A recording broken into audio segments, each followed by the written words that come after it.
vaccine misinformation, but misleading posts remain easy to find. That's not a news story. That's an open call for censorship, and it worked. CNN identified a group on Facebook called COVID-19 Vaccine Injury Stories. And the group was exactly what it sounds like. People talking about their experiences with the vaccine. Last week, that group was in the top 20 groups on all of Facebook. Today, after the CNN piece came out, we searched for that group. We couldn't find it, even when we searched specifically for its name. Effectively, COVID-19 vaccine injury stories no longer exist. CNN shut them down, erased them. Instead, search for the word vaccine on Facebook and you will find a lot of material, exclusively material, that matches precisely the storyline approved by Melinda Gates and her fellow non-scientist billionaire. And the line is clear, you've heard it a million times.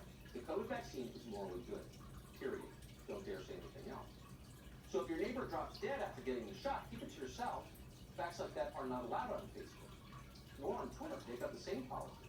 Quote, I posted that there were multiple reports of adverse reactions to the vaccine, wrote one Twitter user, and that the vaccines were still not fully trialed on pregnant women and kids. Twitter banned me until I deleted it for false information. Is it false information? That's irrelevant.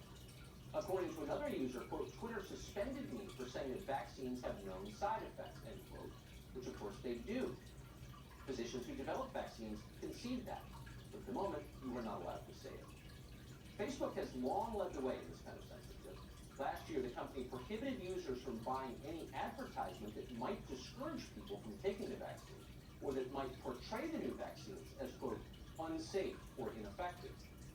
Now, in the months since, tens of millions of Americans have been vaccinated, and most of them seem fine. On the other hand, scientists are now conceding on the record that the vaccine may trigger a fatal blood disorder in a small number of people. The New York Times wrote about it the other day. It's one of those stories you should save as a period piece for when the current darkness finally lifts and we can think and speak clearly again. Two of the people the New York Times interviewed wouldn't even give their names. One said she'd been badly injured by the drug, but she feared she'd be punished if she criticized the vaccine in public. In the picture the New York Times ran, she covered her face like she was a fugitive. Science can't live in an environment like this. Without relentless skepticism, science dies. That's what science is, relentless skepticism. And when it leaves, inevitably it's replaced by witchcraft and superstition. Are we there yet? You decide. The liberal website Vox recently ran a piece complaining that Facebook users were still being allowed to, quote, make fun of COVID-19 vaccination, and this offended them. Mockery is always the greatest threat to false religion. Vox demanded that Facebook remove the offending content immediately.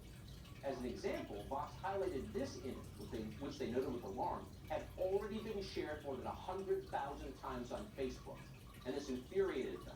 Damn those smirking Americans, make them stop laughing. And in a way, it is amusing. Even with total blanket censorship, it is pretty hard to crush the average person's sense of humor. But you've got to wonder, if they can force you to stop laughing about vaccines, what can't they do?